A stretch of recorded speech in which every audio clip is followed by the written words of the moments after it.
네, 여러분 안녕하세요. 연미정입니다. 자, 우리 오늘 7강이고요. 지난 시간에 정치사 파트 마무리를 했어요. 그래서 오늘부터 들어갈 차시는 경제사, 그다음에 사회사, 그리고 문화사 이제 요런 분류사 파트를 배워보게 될 겁니다. 자, 기출 주제로는 13, 14고요. 자, 먼저 고대 경제와 사회부터 좀 해보도록 하겠습니다. 자, 보시면 요 경제사 파트인데 우리가 요거를 구석기, 신석기, 청동기 시대 기억나세요? 경제부터 중점적으로 배웠습니다. 그래서 어떻게 무엇을 먹고 살아가느냐, 좀 노골적으로 얘기하면 너 뭐 먹고 사냐 이렇게 얘기하는 거지만 이걸 조금 세련된 용어로 바꾸게 되면 당신의 직업은 무엇입니까? 어떻게 경제활동을 하고 계세요? 이렇게 물어보는 거랑 똑같은 거죠. 그래서 이 고대 경제 시기 때는 돈을 벌고 뭐 먹고 산다라고 했을 때는 굉장히 이제 절대 다수 많은 인원이 거의 다 이 땅에서 농경을 생활을 하고 있는 그런 모습들이에요. 그러니까 농민이 많다는 이야기인데, 그래서 여러분들이 이 부분에서 배울 건요, 토지제도와 관련된 내용을 배우게 될 거고요. 그 다음에 이제 또 하나는 수치제도입니다. 토지제도는 땅을 중심으로 해서 이루어지는 개념들인데 우리가 앞에서 배운 적이 있어요. 예를 들면 관료전을 지급했느니, 노급을 폐지했다가 부활했느니 이런 내용들이 나오게 될 거고요. 그래서 요거는 좀 정확하게는 관료들이 받는 어떤 봉급의 개념이라고 생각하시면 되겠고, 그 다음에 이 수치제도라고 하는 거는 백성들한테 조세, 공납, 역 이런 부분에서요. 조세, 공납, 역 이런 부분에서 세금을 걷어간다라고 생각을 하시면 되겠어요. 특히 땅에서 굉장히 세금이 많이 나오겠죠. 그래서 많이 나오는 세금 중에서 일부는 뭐 국가의 복지체계 쓰기도 하고요. 국가 운영하는 데 쓰는데 그 중에서 하나가 요렇게 관리들한테 주는 월급으로다가 봉급으로다가 가기도 한다는 거죠. 그래서 요런 식의 어떤 두 축으로 항상 경제활동은 잡으시면 되겠고, 그 다음에 이 사회와 관련된 것은 그 사회 모습을 들여다보려면요. 항상 가장 먼저 여러분 하셔야 되는 거 신분제를 보시는 거예요. 지금이야 신분제가 없지만 이 시기는 법적 신분제가 있었습니다. 그래서 사회시기 때 이제 노비라든지 이런 이제 존재들 보여지는 거를 좀 보게 될 거고, 근데 고대 파트, 이게 고려나 조선에 가게 되면 이제 법적으로 뭐 양인과 천민이라든지 이런 게 좀 뚜렷해지는데, 이게 고대 파트에서는 여러분들이 어떤 거 보시는 거냐면 요 골품제와 관련해서 나올 만한 것이 있습니다. 신라죠, 신라. 그래서 요 정도 잡고 들어가시면 좋겠어요. 자, 그러면 가보실게요. 먼저 삼국의 경제에서 수치제도, 조세, 공납, 역. 조세는요, 곡물이에요. 땅에서 나오는 곡물인데 아직 토지의 생산력이 그렇게 높지가 않아요. 그래서 포라고 하는 옷감 같은 것도 같이 징수를 하게 됩니다. 그래서 이제 저거는 우리가 이제 오늘날은 비교를 해보면 뭐 직장을 다녀요. 그래서 월급이 많이 나오는 사람, 돈을 많이 버는 사람한테 더 많이 이렇게 세금을 걷는데, 이때 당시에는 땅에서 별로 안 나오는 거죠. 그러니까 집에 노동력이 얼마나 있느냐에 따라서 사람한테 사람이 많이 있으면 이렇게 옷감을 좀 더 걷기도 합니다. 이런 거라고 보시면 되고, 곡물포, 조세, 그 다음에 특산물 걷어요. 이건 오늘날 없어진 제도죠. 우리가 직접 특산물을 내진 않아요. 그 지역에 예를 들면 나주의 배라든지 뭐 영주의 사과라든지 이런 특산품을 바치는 제도인데 그게 지금은 없잖아요. 이런 게 옛날에 있었다는 거고요. 그 다음에 15세 이상이면 남자면 이렇게 노동력을 징발을 당하게 됩니다. 그래서 이제 군역으로 가기도 하고 요역으로 가기도 해요. 뭐 국가의 건설 사업이라든지 이런 데 가기도 합니다. 이게 이제 수치제도고요. 이거는 기본적으로 고려나 그리고 뭐 발해라든지 그 다음에 이제 조선이나 이런 나라들 다 똑같이 들어간다고 보시면 되겠고요. 자, 토지제도는 시급과 노급이 있어요. 자, 그런데 여러분 시급과 노급을 비교하는 것보다 뭐가 더 중요하냐면 이게 더 중요해요. 관료전과 노급을 구분하는 게 좋습니다. 자, 다시 복습해보면요. 여러분 이 관료전을 누가 줬냐면 이거는 신문왕 때 주죠. 근데 이 노급을 폐지하죠. 이거 주면서 노급은 폐지합니다. 그래서 왕은 좋아하지 않는다고 했어요. 자, 그럼 이유가 있습니다. 어떤 이유가 있냐면 이 관료전과 노급이라고 하는 개념은 얘네 둘이 갖는 공통점은 뭐냐면 일한 대가로 주는 봉급이라고 하는 개념이 있어요. 그래서 관료가 받는 거, 관료가 일한 대가로 받는 녹을 먹는다 이러잖아요. 근데 뭘 주는 거냐면 땅을, 토지를 완전하게 다 주는 게 아니에요. 그 땅을 경작하는 건 농민들이 경작을 합니다. 근데 농민이 경작을 하는데 그 농민들은 경작을 하면서 거기에 국가에 세금을 바쳐야 되잖아요. 근데 그 바치는 세금을 이 관료가 받는 거예요. 그래서 그걸 뭐라고 하냐면 조세 징수권을 갖는다라는 표현을 해요. 조세 징수권을 갖는다. 즉 농민은 자기들이 일구는 땅이 있습니다.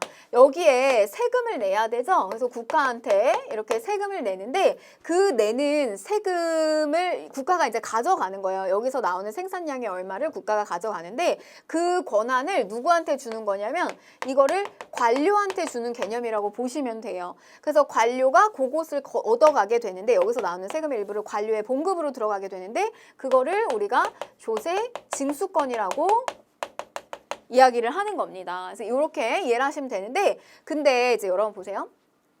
관료전과 노급은 조세징수권을 갖는다는 점에서 똑같아요. 근데 국가는 자꾸 이 노급을 없애려고 하고 귀족 관료는 노급을 더 얻고 싶어 하죠. 왜 그러느냐? 이 노급은요. 이 읍 단위에 딸려있는 역징발권까지 가져갈 수 있다는 거예요.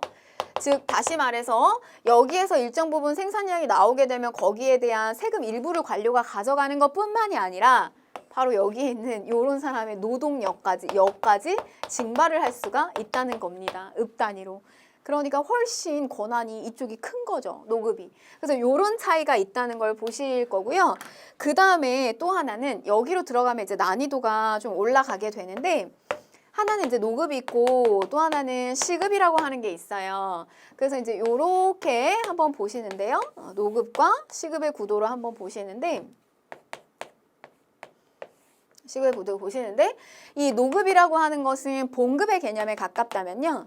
이 시급이라고 하는 것은 왕실이나 그 다음에 공신, 공을 세운 신료들한테 주는 개념에 가까워요. 그래서 그런 차이가 좀 있다는 거. 그래서 예를 들면 우리 가야가 멸망했을 때, 금강가야가 멸망했을 때 김구애가 자기의 식솔들을 데리고 뭐 바쳤다, 항복했다 이렇게 하잖아요. 그때 당시에 버풍왕이 지역을 시급으로 줬다 이런 표현이 나와요. 그래서 조금 개념이 다르죠. 녹을 먹는다와 시급을 줬다라는 개념이 조금 다르게 됩니다. 그런 차이가 있어요. 근데 여러분들한테 시험에서 더 잘 물어볼 것은 관료전과 노급 그리고 신문왕과 경덕왕 시기 때의 차이 이런 거를 잘 물어보니까 거기에 포인트를 맞추셨으면 좋겠습니다. 자, 그래서 이제 그 부분이에요. 신문왕 시기 때 관료전을 지급하고요. 그 다음에 노급을 폐지하게 된다는 거죠. 자, 그 다음에 성덕왕 때 정전을 지급하고요. 그래서 신문왕 왕권 그리고 성덕왕, 경덕왕 떨어지잖아요. 이게 떨어질 때 노급이 부활된다는 거. 노급이 부활되면서 한편으로는 경덕왕 되게 노력하죠. 불국사 석굴암도 만들고요. 경덕왕 시기 때 여러 가지 뭐 지명이라든지 이런 한화 정책을 펼치기도 하죠. 이런 것들 다 경덕왕 때 많이 나온다는 거. 자. 그 다음에 요건 이제 민정문서라고 하는 건데요. 민정문서는 뭐냐면 신라 촐락문서라고도 얘기해요. 이게 어디서 발견됐냐면 일본의 한 절에서 발견이 됐습니다. 동대사라고 하는 절에서 발견이 됐는데 화엄경의 경질에 적혀져 있다 그래요. 화엄경의 경질이 뭐냐면 이렇게 불경인데 그 불경에 말하자면 이렇게 글씨를 썼을 때 그 글씨가 번지지 않도록 종이 뒤에다가 하나 더 이렇게 껍데기를 받쳐주는 거예요. 표지를. 근데 거기 안에 이걸 다시 보완하려고 이렇게 봤더니 그 안에 뭐가 글씨가 깨알같이 적혀 있는 거예요. 그래서 보니까 이게 당시에 우리나라 땅에 신라시대 때 뭔가 그 마을, 서원경이라고 하는 마을에 뭔가 조사가 된 거예요. 그 안에 보니까 뭐 뽕나무, 잣나무, 소와 말의 개수 막 이런 것까지 다 적혀 있다라는 거죠. 이걸 왜 했을까? 왜 했을까요? 자, 이것 때문에 한 거죠. 세금 잘 거두려고. 그래서 이 마을을 다 조사한 거예요. 노동력 잘 징발하려고. 이게 바로 민정문서입니다. 이게 일본에 왜 갔냐? 우리나라의 뭐 문물은요, 일본에도 많이 가고 프랑스도 많이 가고요. 이게 이제 뭐 나라가 역사가 계속 이게 오래되고 다른 나라 교류를 하는 과정 속에서 약탈이 되는 케이스도 있지만 그냥 이렇게 넘어가는 케이스도 있고요. 또 누군가 사가는 케이스도 있고 이런 과정 속에서 또 문화유산이 그쪽으로 넘어간 케이스들이 있습니다. 자, 작성 방법을 보게 되면 3년마다 작성을 했다. 조사는 매년인데 작성은 3년이에요. 자, 그 다음에 이제 기록 내용을 보게 되면 촌락마다 호, 이건 호는 집을 이야기하는 거예요. 집, 호의 등급과, 그래서 안에 사람의 많고 적음에 따라서 저런 등급과, 그 다음에 성별이나 연령별, 인구의 규모라든지 면적 같은 것들이 기록되어 있었다. 자, 그 다음에 이제 통일신라의 여러 가지 이제 대외 무역인데요. 이때 당시에 특히 당나라하고 무역을 많이 했구나라는 거를 알려주는 게 있어요. 이게 뭐냐면 여기 이제 산둥반도 일대에 뭐냐면 신라방, 신라소, 신라원 요런 지점이 있는 거예요. 그래서 이 지역에는 신라인들이 모여 있는 머물고 있는 숙소도 있고요. 절도 있고요. 이런 것들이 많이 형성된 거죠. 그러니까 여기서 알 수 있는 게 뭐냐면 교류를 많이 했구나. 뭐 이런 거 판단할 수가 있고, 그 다음에 이제 또 하나는 대표 무역항이 있었다는 거예요. 자, 우리가 통일 이전에 진흥왕 시기 때 바로 여기 한강유역 일대 당항성, 이거 뭐냐면 우리 북한산비 세워진 그곳이에요. 한강에 백제 성왕을 배신하면서 하류를 차지했죠. 그래서 거기다가 이제 당항성 이걸 구축해가지고 중국하고 직교역했구나, 저런 곳이 하나 있고, 그 다음에 또 국제무역항구로 유명한 울산항이 있습니다. 울산항. 그래서 이 울산항을 국제무역항으로 변성하면서 아라비아 상인들까지 여기서 왕래를 했다. 그래서 뭐 예를 들면 원성항릉 이렇게 무덤 주변에 그 무인석이 있어요. 돌 석상이 있는데 보면은 우리나라 사람이 아니에요. 막 서역인, 머리가 곱슬곱슬하고 이런 사람들의 모습이 조각되어 있거든요. 그래서 아, 이때는 저런 이제 아라비아 상인들하고도 왕래를 했구나를 우리가 짐작할 수가 있는 거죠. 자, 그 다음에 장보고 뭐 빼놓을 수가 없죠. 그래서 청해진, 완도에다가 청해진을, 전라도 완도 지역에다가 청해진을 설치하고 해적을 소탕했다. 그래서 뭐 무역을 굉장히 활발하게 하면서 뭐 해상 무역권을 또 장악하기도 하고 경제적 부를 많이 누리기도 했습니다. 아명은 궁복이었어요. 그냥 활 잘 쏘는 사람. 근데 나중에 막 경제적으로 막 부유해지고 이러니까 성씨도 갖고요. 이거는 보물창고 뭐 이런 뜻이 직역한 보물창고, 돈 많은 사람 뭐 이런 식의 이제 이름까지 생기게 된 겁니다. 근데 결국 죽었죠. 자, 그 다음에 이제 법화원을 건립하게 됐다는 거. 중국의 산둥성 적산촌에 법화원이라고 하는 사찰을 건립하였다. 산둥성, 산둥반도 자꾸 생각해 보세요. 이렇게 튀어나온 곳이 여기입니다. 여기에 절도 있었다는 거예요. 장보고의 영향력이 들어가 있는.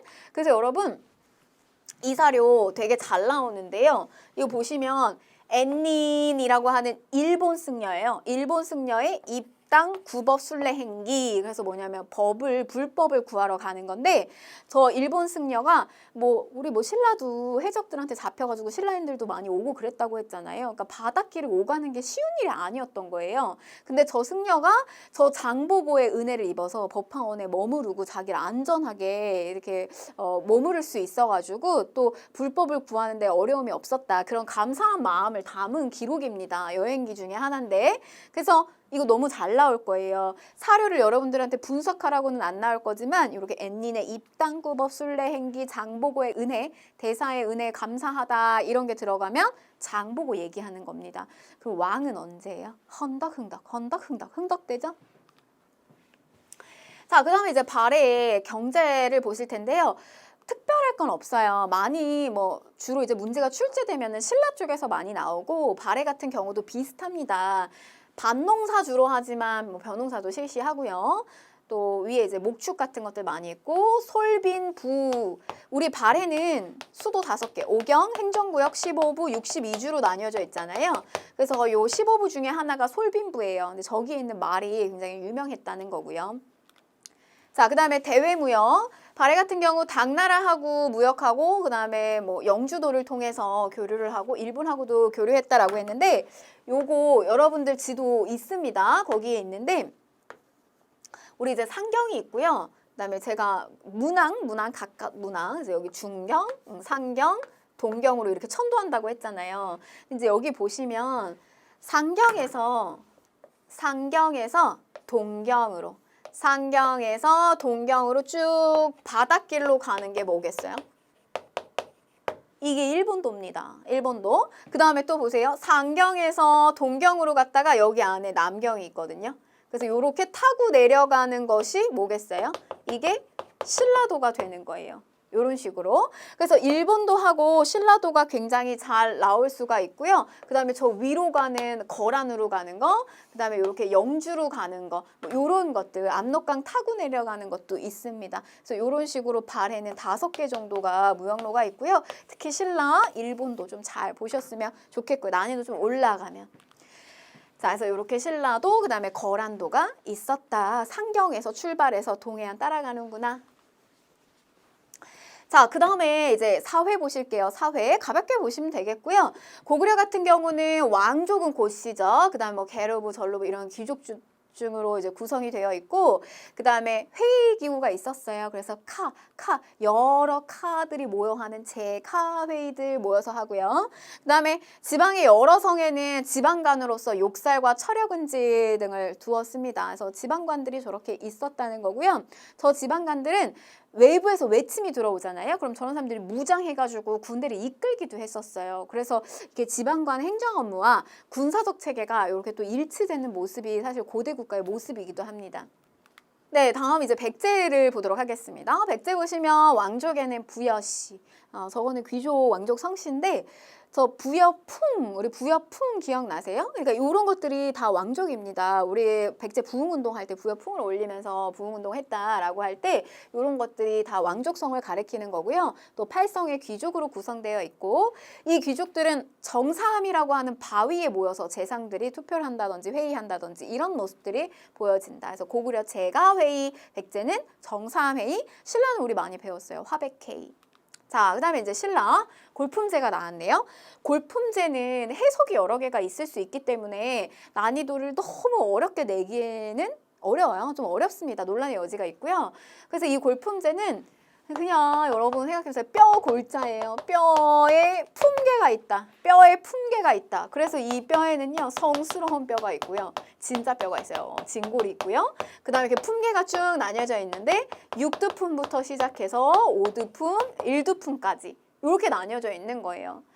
그래서 이제 이들 골품에 따라서 관 등의 승진에 제한이 있습니다. 요거 별표 칠게요. 6두품은 육관 등인 아창까지만 가능해진다. 육두품은. 그래서 가장 불만이 있는 세력, 똑똑하면서 불만이 있는 세력, 자기 능력을 제대로 발휘 못하니까. 그래서 이들은요, 아찬까지는 올라갈 수 있지만 대하차는 못 올라간다. 아차는 올라갈 수 있지만 대하차는 안 된다. 요거 좀 기억을 꼭 하셨으면 좋겠고, 그래서 육관 등인 아차까지만 가능했다는 거고 대하차는 안 된다는 거. 자, 그 다음에 또 하나 요런 표현도 나올 수 있어요. 얻기 어렵다라고 해서 등난이라고도 불리기도 했다는 거예요. 육두품이 등난. 그 다음에 이들은 장관지. 그러니까 예를 들면 우리 신라의 행정구역에 구주오소경이잖아요. 그래서 이 구주오소경의 사신과 도독이라고 하는 이 장관직에는 육두품이 올라가지 못했어요. 그래서 또 뭐 일상생활까지 규제를 했다. 뭐 예를 들면 뭐 내가 뭐 몇 품인데 이 집의 규모 있잖아요. 뭐 24평은 안 돼. 뭐 18평은 안 돼. 이런 것까지 규제를 받은 거예요. 차는 뭐 무슨 급 이상은 안 돼. 외제차 안 돼. 이렇게 다. 얼마나 사실 이때 이 신분제가 굉장히 개인의 자유와 이런 것들을 속박하는 시대였습니까? 사실 뭔가 이렇게 육두품들 특히 능력이 있고 아는 것이 많을수록 불만이 많을 수밖에 없는 그런 어떤 시점에 신라는 놓여지게 됐다는 거죠. 하대로 가면. 자, 그 다음에 이제 보시면 신라 하백회인데요. 하백회의 뭐 설명 안 드려도 될 것 같고요. 만장일치로 이루어져 있어요. 만장일치. 그리고 요걸 상대 등이 이끈다는 거. 그 다음에 화랑도 신라의 청소년 수련 단체이자 일종의 군사 조직이고 신라의 마스코트입니다. 진흥왕 때 국가적인 조직으로 개편됐고요. 미녀는 성류를 좋아해. 이거 아세요? 이거 아실까요? 이준기라고 하는 배우가 있어요. 요새 많이 안 나오는데 저 때 많이 나왔습니다. 저 어렸을 때. 근데 이준기가 탁 나왔을 때 그전에는 선이 굵은 배우들이 많이 나왔거든요. 뭐 장동건 막 이런 배우들 많이 나오다가 갑자기 이준기가 나와가지고 남자도 아니고 여자도 아닌데 얼굴선이 너무 이렇게 여성성으로 생기고 근데 또 이게 행동하는 거나 이런 것들은 또 굉장히 남성스러운 그래서 인기가 되게 많았다고요. 근데 제가 그때 그 인물을 보면서 화랑하면 되게 제격이겠다라고 생각했는데 약간 요런 느낌이에요. 꽃미남 스타일. 그래서 나중에 이제 막 그 이준기, 뭐 송중기, 강하늘 요런 계보가 완전히 바뀌었어요. 그 남성의 미의 기준이 대중적으로 바뀌게 되는 어떤 그런 시기가 있었습니다. 아무튼 화랑. 자, 그 다음에 승려 원강이 지은 세속오개를 실천하였다. 승려 원강 걸사표를 쓰기도 했죠, 여러분. 그리고 이렇게 세속오개, 이거 화랑들이 지켜야 되는 규율이에요. 다 이걸 일일이 여러분들한테 묻진 않을 건데 뭐 예를 들면 이겁니다. 뭐 임전무태, 전쟁터에 임했을 때 나갔을 때 뒤로 물러서지 말아라. 뭐 이런 거라든지 아니면 교우이신, 친구 사귈 때 신이로서 사겨라라든지 살생유태, 함부로 죽이지 말아라 이런 이야기예요. 이런 것들 다 하면 5개의 계율입니다. 자, 그 다음에 이제 통일신라 발에 넘어가서요. 통일신라 보시면 나머지 거는 뭐 육두품들이 나중에 관직에 승진하지 못해서 불만이 있었고 하대로 가게 되면 원종 애노의 난이 진성여왕 시기 때 일어난다. 이거 왕으로 끌고 가시면 되겠어요. 자, 그 다음에 이제 발해 같은 경우는 보시면 발해는 구조가 지배층과 피지배층으로 이루어져 있는데 여기에는 왕족인 대씨와 그 다음에 고씨가 대부분이었고 아래가 말가린이었다는 이런 이중구조로 이루어졌다는 거예요. 자, 그러면 이제 한번 문제를 풀어보도록 하겠습니다. 다음 문서를 제작한 국가의 경제 상황에 대한 설명으로 옳은 것을 골라라 라고 했는데 자, 이 문서는 그러니까 되게 늦게 발견됐죠. 1930년. 우리나라는 일제강점기 시기죠. 일본 동대사 정창원에서 발견이 됐다. 이 문서는 촌락마다 호의, 지배 등급과 변동사항, 그리고 성별, 연령별 인구의 규모가 다 일일이 파악됐고요. 세금 잘 거두려고 한 거예요. 통일신라 민정문서죠. 자, 그러면 이건 통일신라니까 1번 모내기법이 전국적으로 확산됐다. 이거 우리 배울 겁니다. 조선 후기고요.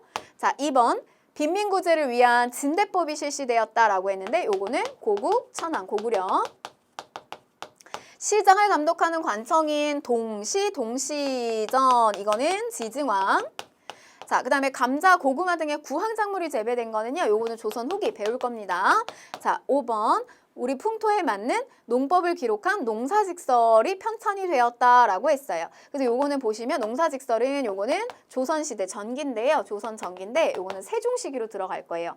자, 그러면 다음 문서를 제작한 국가의 경제 상황에 대한 설명으로 옳은 것을 골라라 라고 했는데 요거 정답은 3번이 되겠습니다. 이거 3번이죠. 왜냐면 지금 이게 통일신라 문제 선지가요. 각 나라와 시기를 완전 굵직굵직하게 문제를 내고 있어요. 좀 정확하게 통일신라를 주면 좋겠는데 얘는 뭐냐면 이제 동시전이 만들어져서 이게 계속 이어간 거죠. 지증왕 시대 만든 건 지증왕 시기지만 계속 이어져서 통일신라까지 간 거라고 보시면 되겠습니다.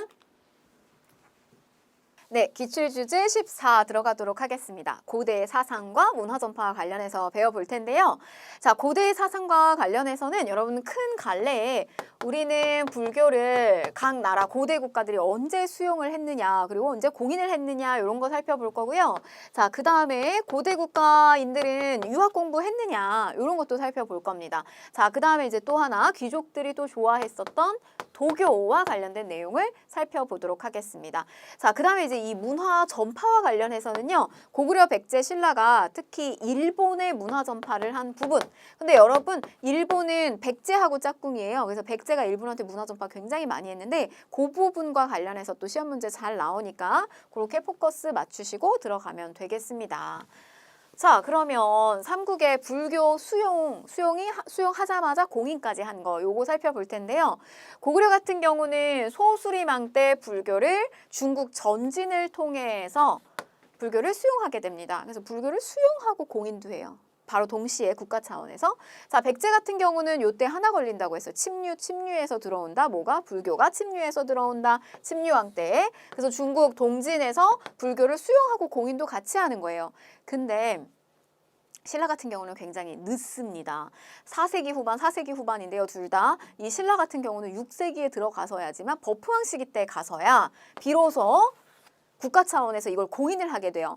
고구려 타고 불교가 전래는 돼요. 근데 이걸 국가 차원에서 공인을 하는 것이 너무너무 힘듭니다. 그래서 불법을 흥하게 하는 요 버풍왕 때 이차전이라고 하는 인물의 죽음을 통해 가지고 불교가 가까스로 공인이 됩니다. 그러니까 신라는 좀 폐쇄적이에요. 그래서 이 귀족들이 자신들이 믿는 토속 신앙들이 있어요. 그런데 왕이 이 불교를 정치적인 이데올로기로 이걸 가지고 오려고 한다. 왕이 곧 부처다. 왕즉불 사상. 그래서 불교를 통해서 왕권을 강화하고 그다음에 통합하려고 하는 시도란 말이에요. 쉽지가 않았어요. 귀족들이 반발하고 싫어했습니다. 왕권 강화에 대해서. 그래서 당시에 이 법흥왕이 어떻게 하냐면 저 이차돈이라고 하는 인물이 자기가 시킨 건 아닌데 막 절도 짓고 막 사찰 막 만들고 크게 만들고 이래서 저 인물을 벌하겠다라고 하면서 많은 요 관료들이 보는 앞에서 법흥왕의 목을 쳐요.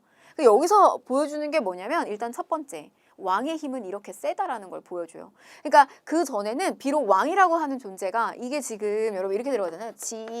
법, 진이죠? 지증왕, 법흥왕, 진흥왕. 그 전에 막 마리칸이라고 하는 칸이라고 하는 용어 쓰고 그 다음에 이제 이 비로소야 이 지증왕 시기 때 사로국이 신라가 되고 왕이라고 하는 칭호도 썼잖아요. 그러니까 왕이 이렇게 힘이 갖는 시기가 얼마 되지 않았던 거고 아직도 왕권은 그렇게 세지 않았던 거예요. 근데 바로 이런 시점에 법흥왕이 저 이차돈이라고 하는 인물을 죽입니다. 왕은 이런 힘을 가지고 있는 사람이야 라는 것을 존재감을 확실하게 보여요. 이런 어떤 왕권 강화 측면의 하나를 연출했다는 점이고요. 그 다음에 이제 또 하나는 뭐냐면 이차돈이 자신이 이제 죽음을 통해서 불교를 받아들일 수밖에 없는 기이한 현상을 보여줘요. 그래서 자신이 죽으면 기이한 현상이 벌어질 텐데 이건 불교를 받아들일 수밖에 없는 징조다라고 하는 것을 이제 남기게 됩니다. 근데 목이 베고 난 다음에 이게 붉은 피가 아니라 하얀 이 피가 흐르고 그 다음에 막 국화꽃이 떨어지면서 천둥번개가 이 기이한 현상이 벌어졌다고 해요. 그래서 결국 이제 그 이후에는 이런 이제 불교를 받아들이는 어떤 식으로 가게 되면서 왕권, 강력한 왕을 중심으로 한 이런 왕즉불 사상을 또 자리 잡게 합니다. 그러니까 그런 이데올로기를 어떤 나라들보다도 가장 강하게 끌고 가고 썼던 게 바로 신라라고 보시면 되겠어요. 왕권이 약한 만큼 더 세게 해야 됐던 거죠. 자, 그 다음에 이제 여러분 그 신라의 승려와 관련해서 대표적으로 나오는 승려들, 물론 승려들이 많이 있습니다. 근데 그 중에서도 우리 한능검 시험에서 가장 출제 빈도가 높은 원효와 의상을 좀 배워보도록 할 텐데요. 통일신라 시기 때 승려들이에요. 원효와 의상은. 근데 이 둘은 서로 잘 알고 있었습니다. 그 여러분들 해골물 사건 있잖아요. 원효하고 의상이 당나라에 불교 공부를 하러 떠나요. 근데 하룻밤 막 폭우가 쏟아지고 이래서 하룻밤 잠을 청하게 되는데 기록마다 조금 상이합니다. 상이한데 자고 일어나 봤더니 이게 보니까 공동묘지인 거예요. 그래서 그 다음날 어쩔 수 없이 한밤을 더 잤어야 됐어요. 그래서 자는데 이게 이제 그전에는 나는 그냥 안락한 곳인 줄 알고 잠을 잘 이렇게 꿀잠을 잤는데 다음날 일어나서 보니까 이게 공동묘지인 줄 알고 나서 보니까 막 아주 잔밤에 막 꿈에서 귀신이 나오고 잠을 설치는 거죠.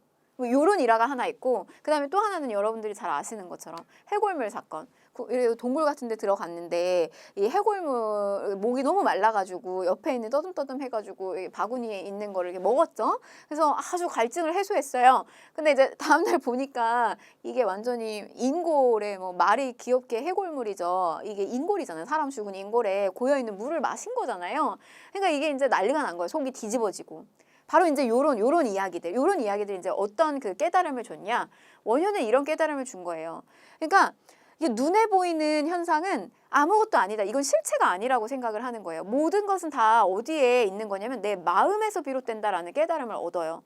내가 어제 먹은 것도 난 같은 거잖아요. 오늘 먹은 것도 같은 물이고요. 근데 내가 이걸 어떻게 인식하고 인지하느냐에 따라서 내가 생각하는 게 달라지는 거예요. 그러니까 굳이 불교 공부를 하러 뭐하러 멀리 중국까지 가느냐. 국내에 남게 됩니다. 그래서 이제 원효는 당나라로 유학 가려고 하는 거를 돌려요. 유학길 가려던 걸 이제 뒤로 돌린 거죠. 그런데 이제 의상은 유학길에 나서서 가서 이제 공부를 하고 돌아오게 됩니다. 뭐 이제 이런 일화가 있죠. 그래서 원효하고 의상은 서로 알았던 사람이고 원효하고 의상은 출신이 좀 달라요. 지금 골품제가 있는 신라 시대잖아요. 원효 같은 경우는 육두품 출신이었어요. 의상 같은 경우는 진골 출신이었습니다. 그런 어떤 좀 출신의 차이도 있었고 그다음에 기질적으로 굉장히 달랐습니다. 원효 같은 경우는요. 막 나중에 혼인도 해요. 그 무열왕의 딸인 요석공주하고 혼인을 해서 막 스스로를 파괴승, 계율을 깨트린 승려다. 파괴승 이랬고 또 여성에게도 되게 적극적이었어요. 막 요석공주 만날 때도 자기 옷 물에 적셔가지고 내 옷 좀 말려줘 막 이러면서 막 추파를 막 던지기도 하고 뭐 지나가다가도 아낙네들한테 말도 되게 많이 잘 걸고 그랬다 그래요. 원효는. 조금 이렇게 굉장히 이렇게 놀며 공부하는 그런 자유로운 영혼에 해당됐던 게 원효예요. 근데 의상은 좀 어떠냐면 약간 모범생 스타일이에요. 의상은.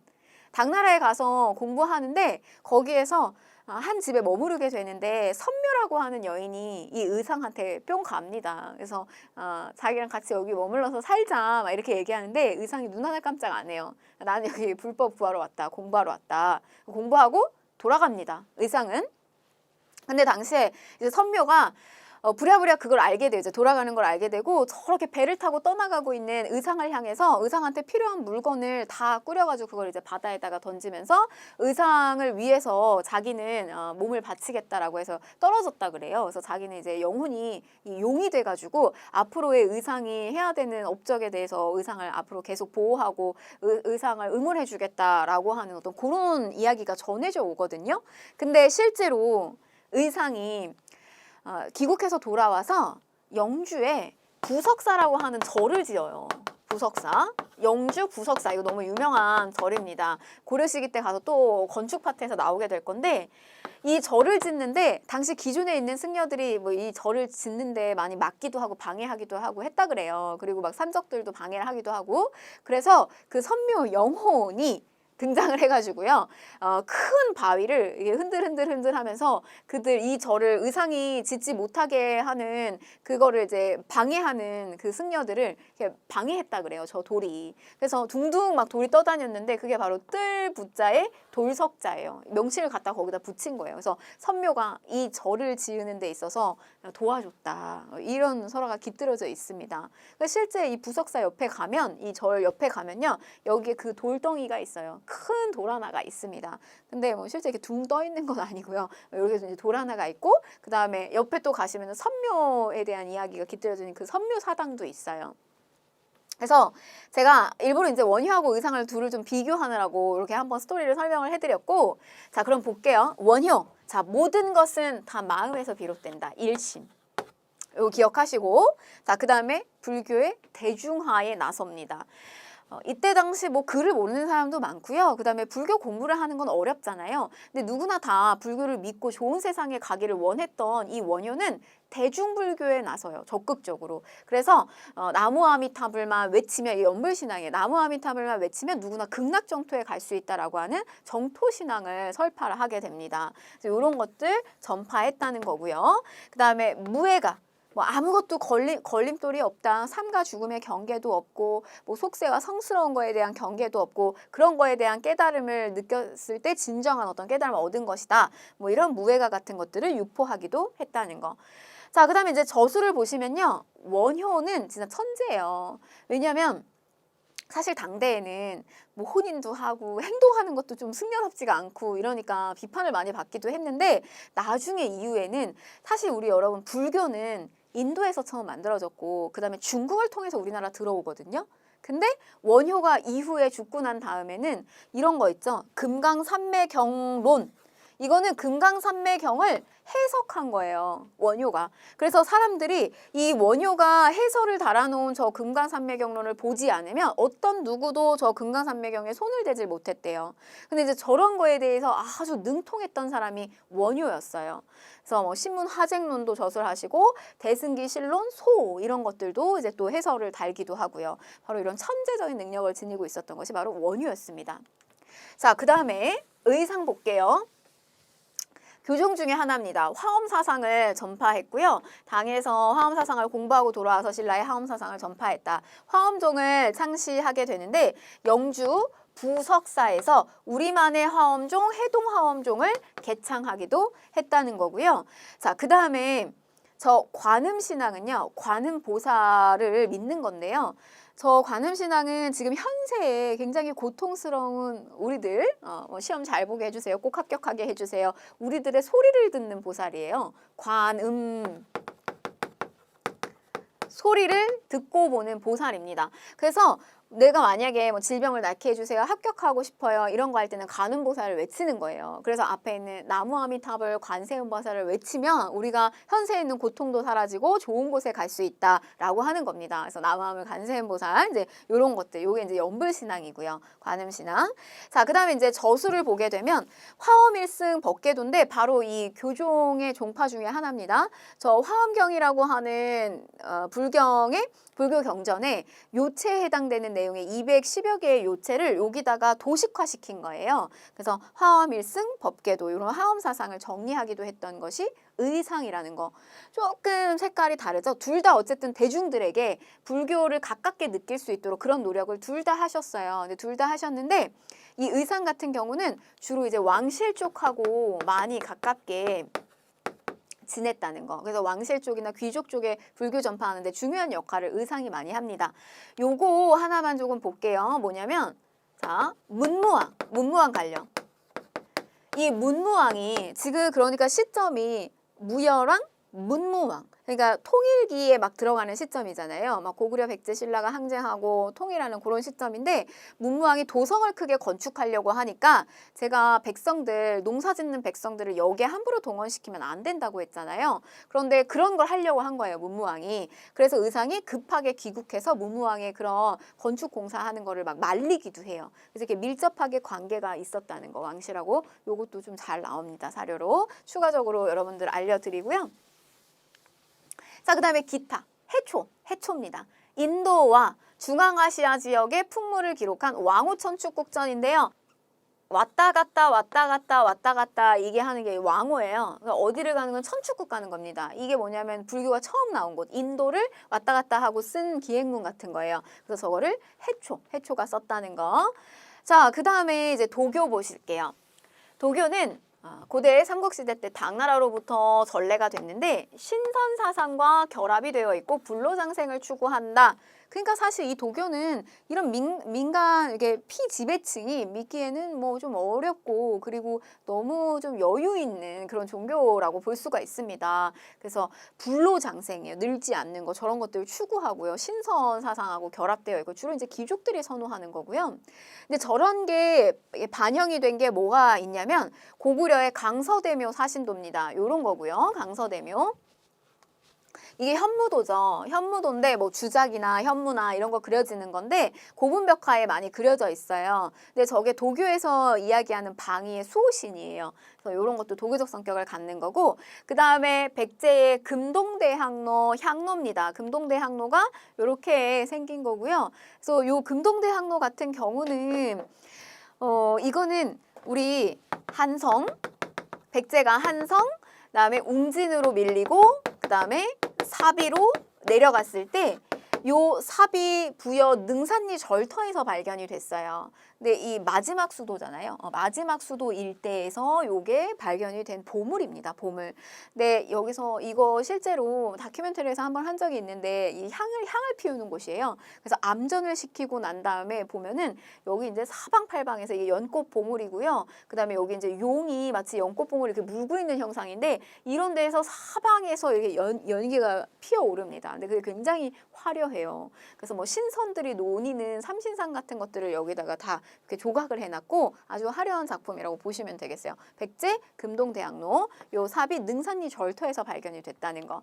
자, 그 다음에 백제 산수무늬 벽돌입니다. 이것도 마찬가지로요. 여기에 뭐 신선들이 논이는 뭐 산이라든지 구름이라든지 이런 것들 형상화시키는 도교적 성격을 반영을 하고 있다는 거. 마찬가지입니다. 얘도 금동대학로도 마찬가지고요.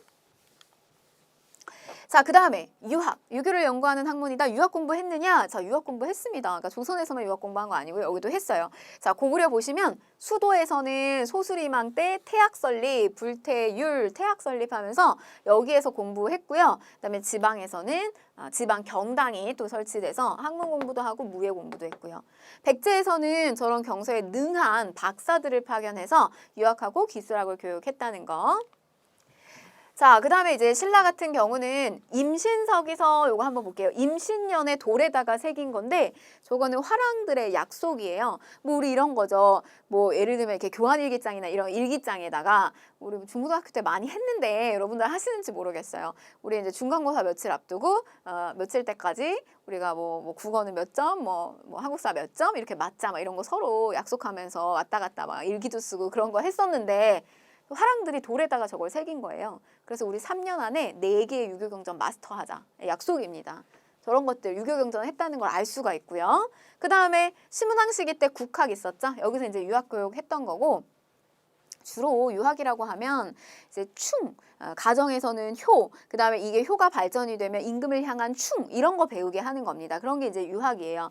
그래서 국학에서 그런 공부를 했고 그 다음에 독서상품가, 이 독서상품가 원성왕, 원성을 많이 얻은 왕 능력제죠. 독서상품가 실시한 거. 자, 그 다음에 발해에서는 주자감이 있었습니다. 주자감.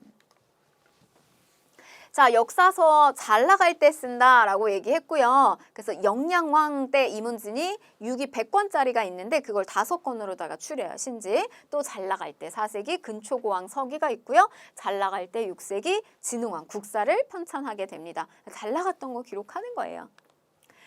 자, 그 다음에 이제 통일신라 유학자 보도록 할 텐데요. 자, 여기서 이제 대표적으로 설총이 있습니다. 설총은 원효의 아들이에요. 그래서 승려, 불교를 믿는 승려였던 원효의 아들은 또 유학자입니다. 유학자 설총이고요.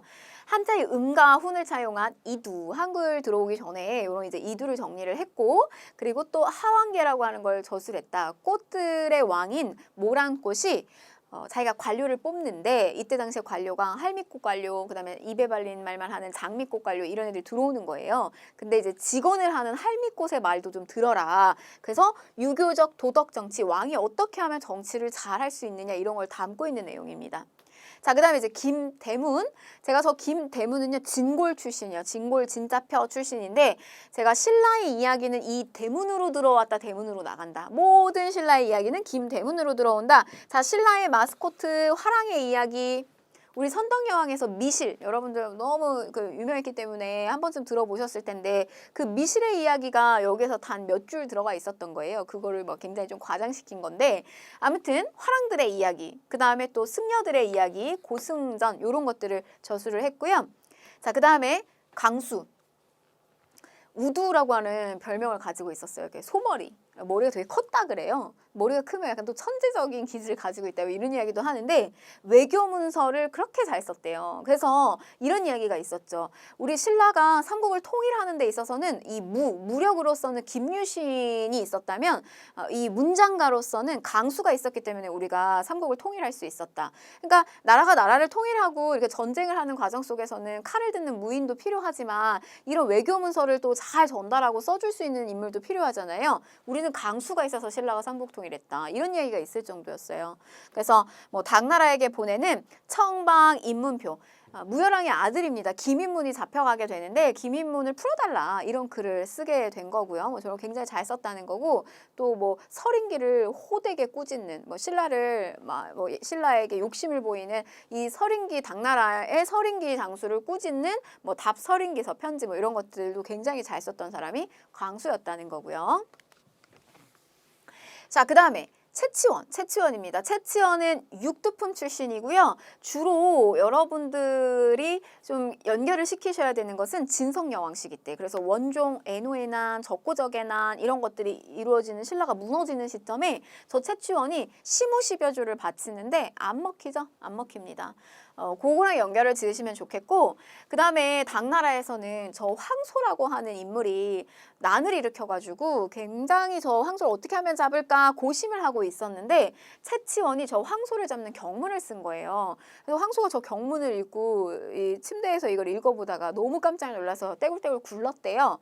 내용은 대략 뭐 이렇습니다. 네가 항복하지 않으면 너는 이렇게 될 것이고 네가 만약에 자수하게 되면 이럴 것이고 이런 거에 대해서 이제 막 서술했대요. 근데 그게 너무 글이 기가 막혔나 보죠. 그래서 황소가 이제 뭐 굴렀다 이런 이야기가 전해집니다. 글을 굉장히 잘 썼다는 이야기고요. 그 다음에 개원, 필경 같은 또 시문집을 저술하기도 했다는 거. 자, 그 다음에 이제 고대 문화에 일본으로 전파하는 내용을 좀 살펴볼 텐데요. 고구려에서는 담징, 종이나 먹과 같은 제조법을 또 전수하기도 했고요. 자, 고구려의 해자스럽다 뭐 이런 얘기 하잖아요. 김해자 이렇게 생각하세요. 그래서 그냥 김해자면 저 기억 고구려를 좀 떠올리시면 좋겠어요. 이거 그냥 단순하게 뭐 백제의 해자승려가 이렇게 나올 수도 있어요. 그러니까 그냥 김해자 이렇게 하시면 좋겠고, 일본 쇼토쿠테자의 스승이 되기도 했습니다. 승려고요. 그다음에 이제 고구려 수산리 고분 벽화는 일본 벽화에, 다카마스 고분 벽화에도 영향을 끼쳤다, 너무 닮아 있다는 거예요. 이게 고구려 수산리 고분 벽화인데 아주 이렇게 햇빛 가리개를 들고 다니는 여인의 모습과 이렇게 몸종의 모습들이 그려져 있어요. 그래서 주인이 좀 신분이 높은 사람은 크게, 또 작은 사람에게 작게 뭐 이런 식으로 이제 고분 벽화가 있는데, 이게 일본의 다카마스 고분 벽화하고 굉장히 많이 또 닮아 있습니다. 영향을 끼쳤다고 보고 있고요. 자, 그 다음에 이제 백제는 아즈키, 일본 도도테자의 스승이 되기도 했고, 왕인 박사는 천자문과 논어를 전파하기도 했습니다. 아즈키, 왕인 막 섞어서 넣기도 하거든요. 네, 이것도 팁 하나 알려드리면 왕문어 이렇게 외우시면 돼요. 왕문어. 그래서 왕인, 천자문, 논어 이렇게 하시면 요거는 왕인이구나. 천자문, 논어를 전파한 게 아즈키다 이러면 틀린 거죠. 왕문어 이렇게 하시면 되겠고, 자, 그 다음에 이제 놀이사칙의 불경과 불상을 또 일본에 전달하는 역할, 뭐 박사를 파견하기도 했다는 거. 자, 그 다음에 이제 신라 보시면요. 신라 같은 경우는 배 만드는 기술이야. 조선업, 조선술, 그 다음에 축제, 제방, 축조하는 것들 보냈고요. 또 가야 같은 경우는 토기 제작 기술, 쇠기 토기를 또 영향에 끼치기도 했다는 거, 이렇게 보시면 되겠습니다. 특히 고대 문화는 백제가 앞장서서 많이 일본으로 전파했기 때문에요. 왕문어, 놀이사치기 이런 거 좀 잘 기억하셨으면 좋겠습니다. 요거는 시점은 성왕시기예요. 놀이사치기. 백제 성왕 넘어갈게요. 자, 문제 풀어보시겠습니다. 가 인물에 대한 설명으로 옳은 것을 골라라 라고 했는데, 뭐 좀 보시면 이제 7세기 초반에서 676, 그러니까 신라가 삼국통이라는 뭐 그 무렵에도 껴있네요. 아들은 설총이에요. 무예가 지어서 불교 대중화에 기여하고요. 모든 진리는 다 마음에서 나온다. 일심. 누구다? 원효네요. 원효. 자, 1번. 저런 거 너무 능통했다. 막 주석서, 해설서, 그리고 싸우지 말아라, 종파 간에 싸우지 말아라, 화쟁, 신문 화쟁론을 저술하기도 했다. 정답은 원효가 되겠습니다. 자, 2번. 화랑도의 규범으로 세속오계를 제시하였다라고 했는데, 요거는 원간과 관련된 내용이고요. 자, 3번 보시면 화엄일승 법계도를 지어서 화엄종을 정리하였다라고 했는데, 화엄경의 요체 210여 개의 요체를 도식화시킨 거예요. 제가 그림으로 그래도 여러분들 한 번은 기억나실 수 있게 이렇게 그려드릴게요. 이렇게 생겼어요. 화엄일승 법계도가 이렇게 생겼습니다. 이게 끊어지면 안 되는 거예요. 그래서 여기 이렇게 한자로 다 이렇게 하나씩 그 화엄경의 요체를 이런 식으로 도식화시켜서 이런 형태를 띠고 있어요. 요거 나오면 의상이에요. 의상. 자, 그 다음에 인도하고 중앙아시아를 여행하고요. 왔다 갔다 우리 공무원 시험 뭐 경찰이나 소방 같은 경우는 이렇게 왔다 갔다 하는 오래 달리기 하거든요. 왕호다리라고 해요. 왔다 갔다 하는 거예요. 왕호 천축국 어디 가는 거냐면 이거 인도 가는 겁니다. 그래서 그 일대, 인도와 중앙아시아 일대를 여행하고 지었다라고 했는데, 자, 여러분 요거 인도라고 생각했을 때 여기에 인도양 이거 인도 있고요. 그다음에 이렇게 해초. 기억이 좀 잘 떠올리시라고. 그래서 왕호천축구자 왔다 갔다 했다라는 거. 요거 누구다? 해초입니다. 해초. 자, 그 다음에 5번 보시면 당나라에서 귀국해서요. 황룡사 구축 목탑. 저거 만약에 남아있었으면 저거 몽골 침입기 때 소실되거든요. 저거 남아있었으면 완전 신라의 그 랜드마크 같은 그런 역할을 했을 거예요. 사이즈 굉장히 크고 화려했던 목탑인데, 목탑이라 얘는 불탔습니다. 요거는 누가 건의했냐면 승려 자장이죠. 자장. 그래서 선덕 여왕 시기 때 건의를 했다는 거, 이렇게 보시면 되겠습니다. 자, 다음 강의 주제는요. 고대 기출주제 15, 16인데요. 문화사 조금 더 보도록 하겠습니다. 복습 잘하고 다음 강의에서 뵙도록 하겠습니다.